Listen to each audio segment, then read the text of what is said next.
आइए जिस्म के अंदर देखें। आपके सामने जो इमेज है वो हमारे जिस्म के अंदर पाए जाने वाले अज़ा हैं जो हमें हमारी आँखों से नज़र नहीं आते। ज़ाहिर सी बात है, हमारे पास दो तरह के अज़ा होते हैं जो हमें कुदरत ने दिए हैं, एक बैरूनी अज़ा और एक अंदरूनी अज़ा। बैरूनी अज़ा हम देख सकते हैं, जैसे हाथ, पैर, आँख, नाक, कान, ज़बान वगैरह वगैरह, लेकिन जो अंदरूनी अज़ा है उसे हम देख नहीं सकते। चलिए आज हम देखते हैं हमारे जिस्म के अंदर। आपके सामने जो इमेज है उस इमेज के अंदर देखिए, सर का खाना आपको नज़र आ रहा है। ये सर का खाना है। पॉइंटर से देख लीजिए, आप पॉइंटर दिख रहा है वहाँ पे।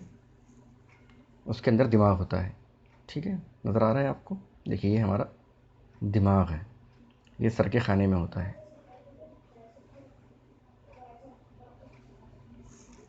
उसके बाद आता है सीने का खाना।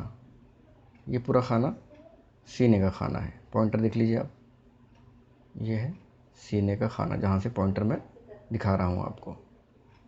ये है सीने का खाना। इसके अंदर दिल, फेफड़े वगैरह होते हैं। उसके बाद आता है नीचे निचले पेट का खाना। देखिए ये है निचले पेट का खाना। इसमें मैदा, छोटी आंत, बड़ी आंत वगैरह होती है। और इसके बाद में आखिर में आता है कमर का खाना। ये है कमर का खाना। इसके अंदर मकद होता है, जिसके ज़रिए से हज़म की गई ग़िज़ा बाहर खारिज की जाती है। तो आप देख रहे हैं आपके सामने एनिमेशन के अंदर, यह है हमारे जिस्म के अंदरूनी अज़ा। इसे एक बार हम पूरा रोटेट कर लेंगे। देखिए ये रोटेट हो रहे हैं। ये पूरे अंदरूनी अज़ा है, जिसमें दिमाग है, आंतें हैं, दिल है, फेफड़े है, मैदा है, गुर्दे है, इस्तखराजी गुदूद है। ये अज़ा पूरे हमारे जिस्म के अंदर पाए जाते हैं। जिस्म के अंदर के अहम काम करने वाले अज़ा का महफूज रहना बहुत ज़रूरी है। हमारे जिस्म की बनावट ऐसी है कि हम कितनी ही हलचल करें तब भी अंदरूनी अज़ा अपनी जगह कायम रहते हैं। इसके लिए सर और धड़ के अंदर खला पाया जाता है। जो खला सर के अंदर होता है इसको सर की खला कहते हैं। धड़ के अंदर जो खला होती है इसके तीन हिस्से होते हैं। सीने के हिस्से में जो खला होता है इसे सीने का खाना कहते हैं। पेट के हिस्से में जो खला होता है इसके दो हिस्से होते हैं, ऊपरी पेट का खाना और निचले पेट का खाना। अभी मैंने आपको पॉइंटर की मदद से सब दिखाया हूँ। इन खानों में ही जिस्म के तमाम अंदरूनी अज़ा होते हैं। इनकी बनावट इस किस्म की होती है कि वो अपनी जगह से इधर उधर हट नहीं सकते। इसके बाद हम देखेंगे ग़िज़ा की नाली और उसके काम। देखिए आपके सामने यह है ग़िज़ा की नाली। ये एनिमेशन आपको रोटेट होता हुआ नज़र आ रहा है। मैं आपको पॉइंट की मदद से पहले हमारे अज़ा दिखा देता हूँ कौन से हैं, फिर हम उसे समझ लेंगे। देखिए आप पॉइंटर, यहाँ पे हमारा मुंह होता है, यह है हमारा मुंह, ठीक है। इस मुंह को लगी हुई है ये ग़िज़ा की नाली। और ये ग़िज़ा की नाली कहाँ जा रही है? हमारे मैदे में। ये देखिए मैदा, इसे इंग्लिश में स्टमक भी कहते हैं। इसके अंदर खाना यहाँ से चबाकर इस ग़िज़ा से गुज़रते हुए मैदे में जाता है और मैदे से आंतों के ज़रिए से खारिज कर दिया जाता है, ठीक है। इसे हम एक बार रोटेट होते हुए देख लेंगे।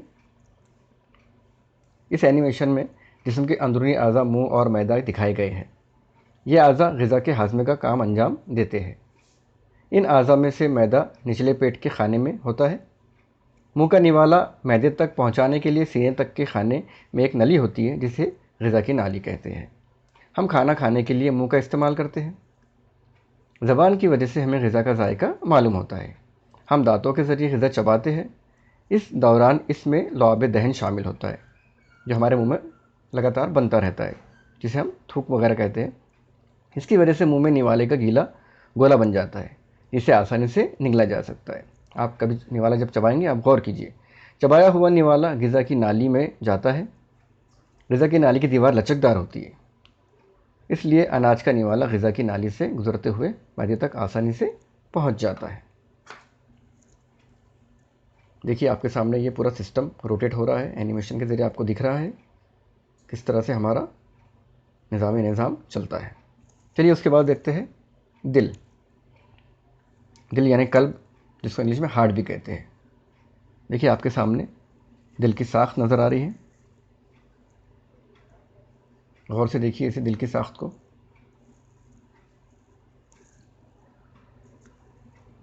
हमारे जिस्म में खून होता है, हम सांस लेते हैं तब हवा जिस्म में दाखिल होती है।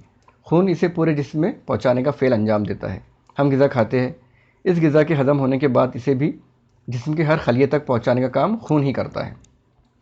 इसलिए जिस्म में फैली हुई खून की नालियों में खून को हरकत देते रहना बहुत ज़रूरी है।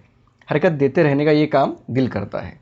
हमारे जिस्म के अंदर जो खून हरकत करता है वो काम दिल ही करता है। दिल जिस्म का एक अहम अंदरूनी उज़्व है। वो सीने के खाने में बीचों बीच लेकिन किस कदर बाएं जानिब होता है। वो हमारी मुट्ठी से किस कदर बड़ा होता है। दिल की दीवारें भी लचकदार होती हैं। देखिए आपके सामने नज़र आ रहा है दिल का सिकुड़ना और फैलना। जब दिल सिकुड़ता है तो इसकी जिसामत कम होती है, और जब दिल फैलता है तो उसकी जिसामत अपनी असल जगह पर आ जाती है, उसकी असल जिसामत आ जाती है। नज़र आ रहा है? गौर से देखिए इसे, किस तरह से दिल पंप का काम करता है।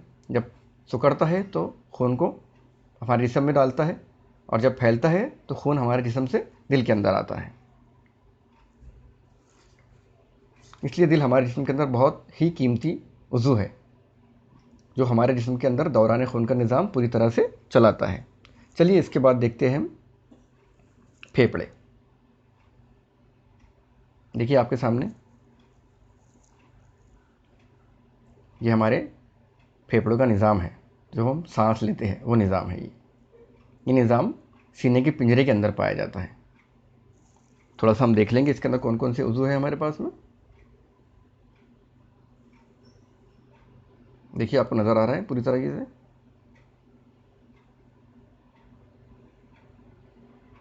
देखिए पॉइंटर, देखिए ये है नाक, जिसे इंग्लिश में नोज़ कहते हैं। ये नाक का हिस्सा है, और ये हवा का रास्ता है।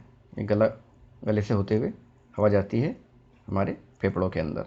देखिए ये पूरा निज़ाम है, उस तरह से चलता है ये। ठीक है,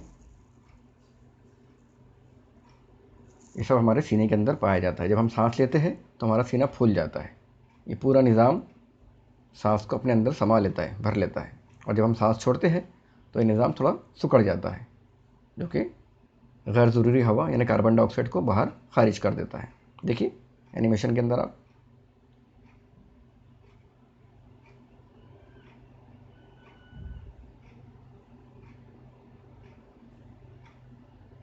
इस तरह से सीना हमारा ऊपर नीचे हो रहा है। हम सांस लेते हैं तब नाक के रास्ते से हवा जिस्म में दाखिल होती है। वो जिस अंदरूनी उज़्व के ज़रिए पहुँचाई जाती है उन्हें फेफड़े कहती है। देखिए फेफड़े आपके सामने हैं। हमें दो फेफड़े होते हैं। देखिए दो फेफड़े हैं हमें, एक राइट एक लेफ़्ट। वो सीने के खाने में होते हैं। इनमें एक दाएं जानिब और दूसरा बाएं जानिब है। दोनों फेफड़ों के दरमियान थोड़ा सा बाएं जानिब दिल होता है, और इनके बाएं जानिब क्या होता है? दिल होता है। वहाँ बाएं फेफड़े में थोड़ा सा खिला होता है। इससे दायां फेफड़ा बाएं फेफड़े से किस कदर बड़ा होता है। देखिए एक फेफड़ा थोड़ा सा बड़ा है इसके अंदर।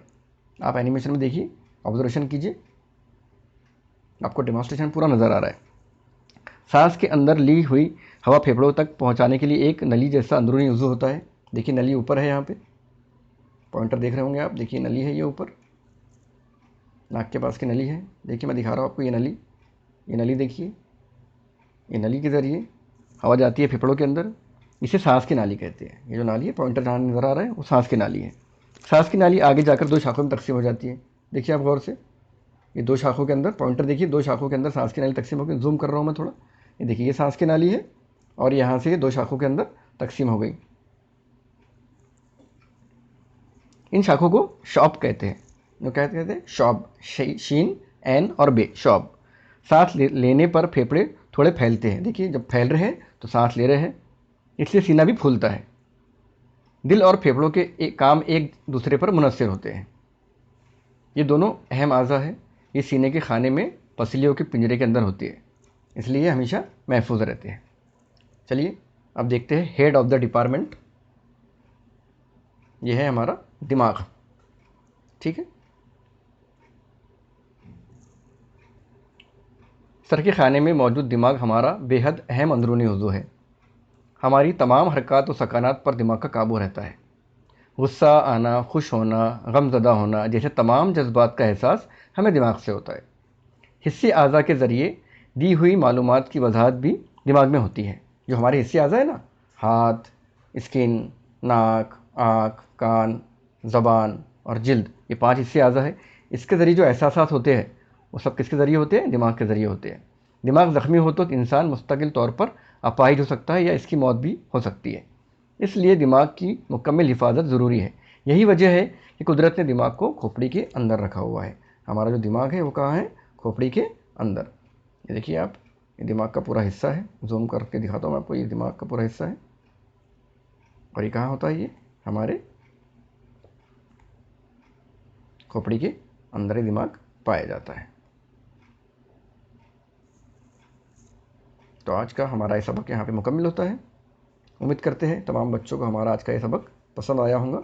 यहाँ पे हमने देखे थे हमारे जिस्म के अंदरूनी अज़ा, और अंदरूनी अज़ा के अंदर हमने देखे थे हमारा दिमाग, हमारा दिल, फेफड़ों का निज़ाम और निज़ाम यानी ग़िज़ा का निज़ाम। ये तमाम निज़ाम देखने के बाद आपके समझ में आ गया होगा कि हमारा निज़ाम किस तरह चलता है। देखिए ये दिमाग था, ग़िज़ाई नाली का हिस्सा था, ये फेफड़े थे, ये दिल था, और इस तरह से इस्तख़राजी निज़ाम पूरा मुकम्मल हो गया है।